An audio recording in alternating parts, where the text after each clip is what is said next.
Hello and welcome to another Spirit of Nature video art tutorial. And I'm inspired again this week by my garden, this time by this sense of going through this little portal here as we go through the trees and shrubs and come to my beautiful Zen summer house. We're in that back corner there. That's the place where I love to go and sit and meditate or just chill out, and that's what's inspired me this week. So we are back in the little small art journal that I started the last video you will have seen for the little wren, and I'm planning on doing another cutout page. So I'm just fiddling around here deciding which pages I am going to use, whether I need to stick any together. And it's these two little pictures here that have been my inspiration. If ever I am looking for a magazine or a book and I see a picture that I like, I tear it out, whatever it is that's drawing me to it. And I've had this little Buddha and these wings in my stash for literally easily 4 years. And suddenly they fell out of the packet and landed as you're seeing them on the page there. And I was like, oh my gosh, this is how I'm going to use them. So I've also got here a jelly print page that I have made, that lovely mandala, which just seemed to really sum up that Zen feeling and the blue colour that I wanted to get. So I'm just marking the centre of my page here. I was using that stencil there to decide on the size of circle I want to cut out. So I'm finding the centre of my page, and I'm just going to draw that circle so that I can then cut that out. I have stuck together, I think, 3 pages here so that it's nice and solid, so that when I cut the circle out of the page, it's still quite sturdy. If I just left it as one page, it really wouldn't be very sturdy, and would have difficulty taking what I'm about to throw at it. So I'm just using my craft knife here and putting a cutting mat underneath just to take that circle out, so that I can start to see what I want to do on the page beneath. So as you can see here, I'm just playing around with that jelly print, my little Buddha and my wings there, and just starting to see how this all might fit together. So first of all, just want to get that size right so that I can get the jelly print down. So I want the circle, the center of that jelly print to be showing through that center of the circle. So I'm just fiddling around a little bit. I could have measured it, but it's, you know, easier just to fiddle sometimes, I think. I'm not very good at measuring, I often get it wrong. So here we go, I've got it in the right place now, and so I'm tearing off the sides. I like that torn look, but you could just as easily cut it. And just, you know, fiddling around, making sure that my Buddha is sitting in the right place.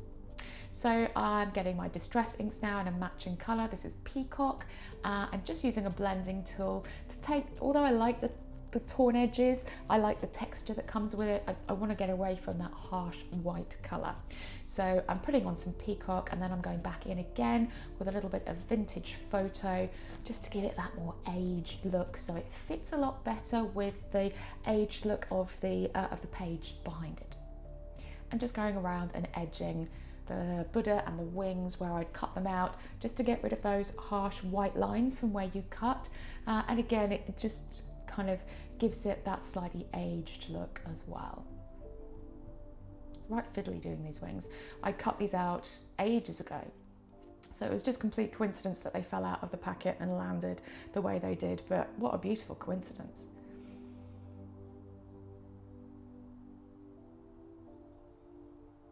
There, and now I'm happy. I'm going to stick everything down in the right place. So just using some tacky glue here.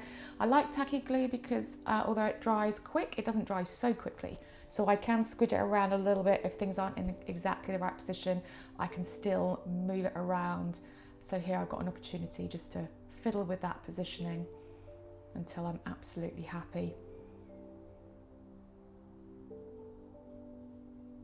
And now sticking that whole piece in to that page underneath, just making sure that's absolutely stuck down where I want it to be. So now I turn my attention to the page in front, and you can see I pulled out a whole load of jelly prints from my stash before I started, just picking out everything that was in that lovely kind of turquoise blue. And so I'm just choosing which ones as I go along that I want to use.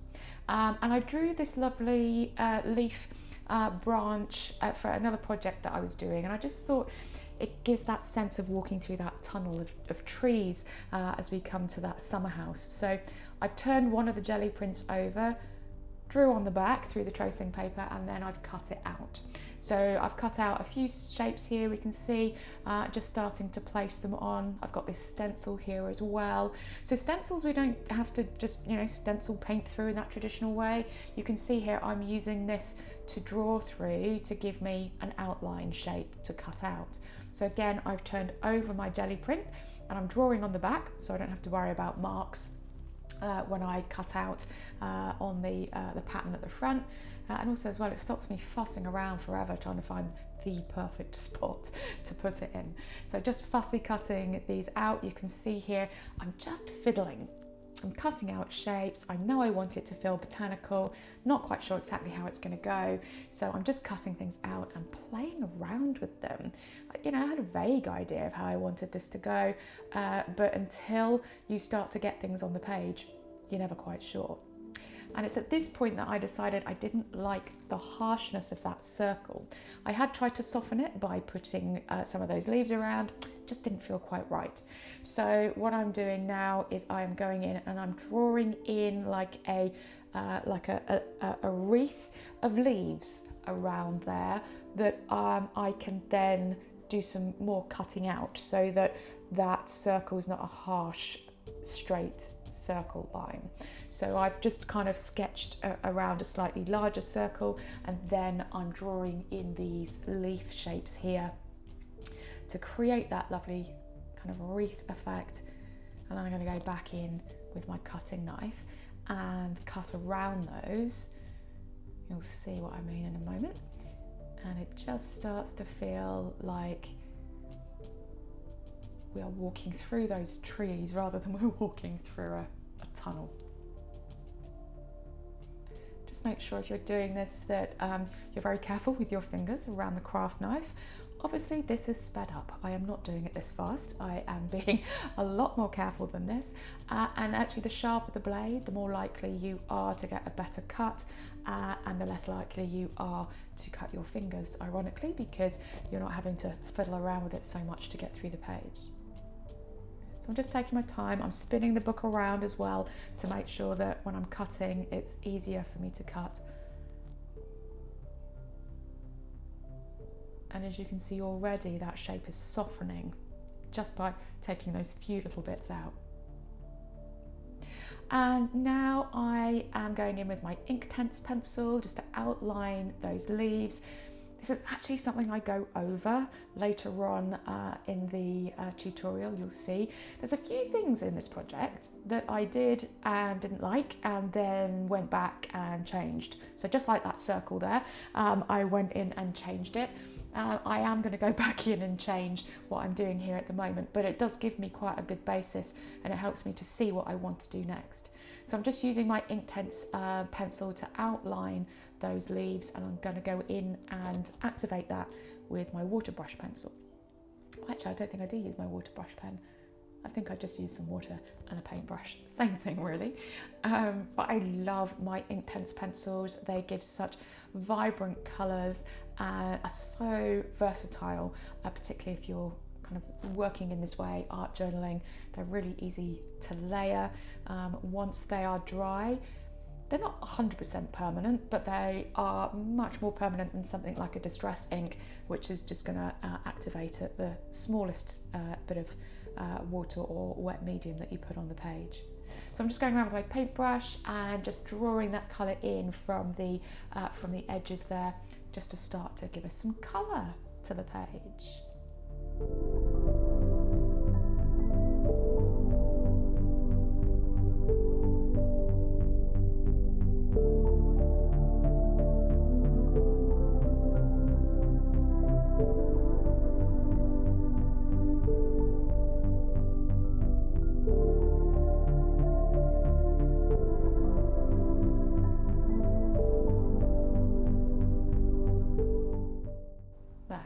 much happier with how that is looking now, not so harsh. And just now going back and starting to audition some of these botanical items that I've cut out, playing around with where they might go. I've got a bit of an idea of how I want that side of the page to look. So I'm quite kind of certain with those pieces, but I'm not quite sure about the rest of it. Quite like this here with that feeling that the leaves are starting to fall off the trees. And again, just playing around with the different colours and how they are going to look. Sometimes I will faff around forever playing around with these bits and pieces until you just, I don't know, you just get that feeling. It's like, that's the one, that's how I want it to be.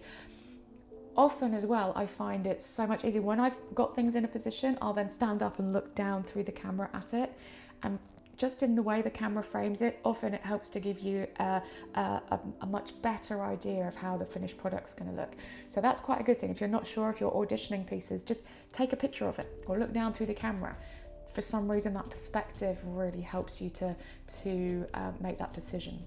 So I'm just cutting out a few more botanicals here. This little daisy, using the same jelly prints so that it matches those leaves, and just kind of, yeah, playing around until I feel like I am happy.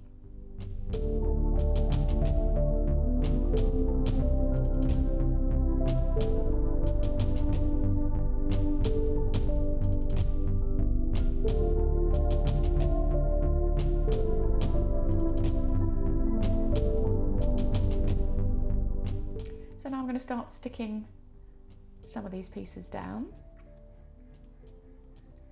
Quite happy with that composition there, although I realised at this point I hadn't edged those leaves that I'd cut out. So just to get rid of all those harsh white edges, I'm back with that Peacock Distress Ink and my blending tool and just going around, covering up all those white edges.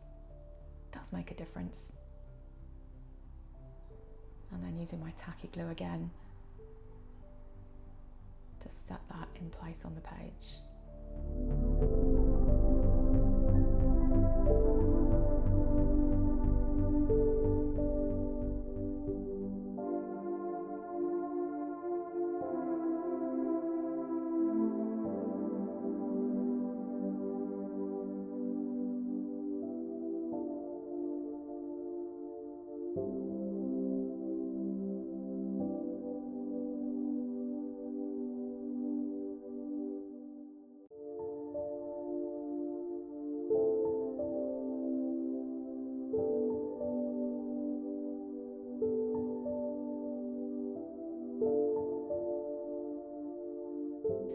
And so this is what I meant by I had an idea of how I wanted that side of the page to look. I wanted to cut it out some more. So that's where why I placed the leaves the way I did. So it gave me that opportunity to be able to do some more of that lovely effective cutout so that we get that real sense of depth of, you know, that moving from this front page through to the back page. So just starting to see that starting to happen as I cut each of those pieces away.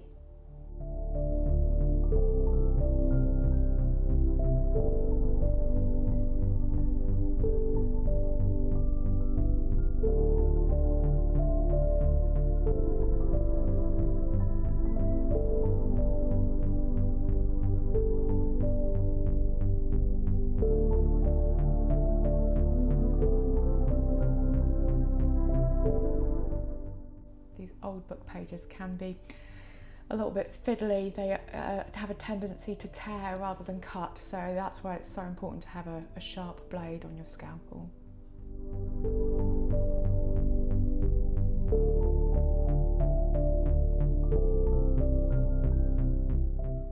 So starting to see how the page behind is starting to peek through even more now. So again, going back in with that Distress Ink and just edging up all those places where I have cut so that it blends much better.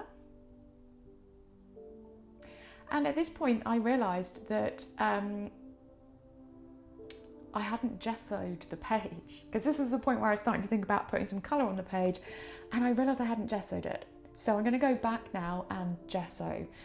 Ideally I would have gessoed the whole page at the beginning, but you know, it's no biggie. I can go back and do that again now. So I'm just going to protect my page beneath that's just an insert from a cereal package. I'm just going back into gesso. The reason I'm gessoing is because these old book pages are so absorbent. The minute I put anything on here, any medium, I'm planning on using distress inks, that's just going to get soaked straight into the page, and I'm not going to be able to move it around and get the effect that I want. So gesso, it kind of prepares the page for the medium so that I've got much better opportunity to be able to use it the way I want. So you can see here, I'm going over that wreath that I did. I'm not too fussed about completely obliterating it because I'm going to go back in and put that in anyway, but I just want that layer of gesso there, getting right in between all of those leaves so that the whole page gets the same effect. This is the great thing about mixed media layers. Do you know what? You can just keep adding layers. If you miss a layer out, you can go back and add it back in. So that gesso then is just going to make adding the colour so much easier, and it gives me so many more options.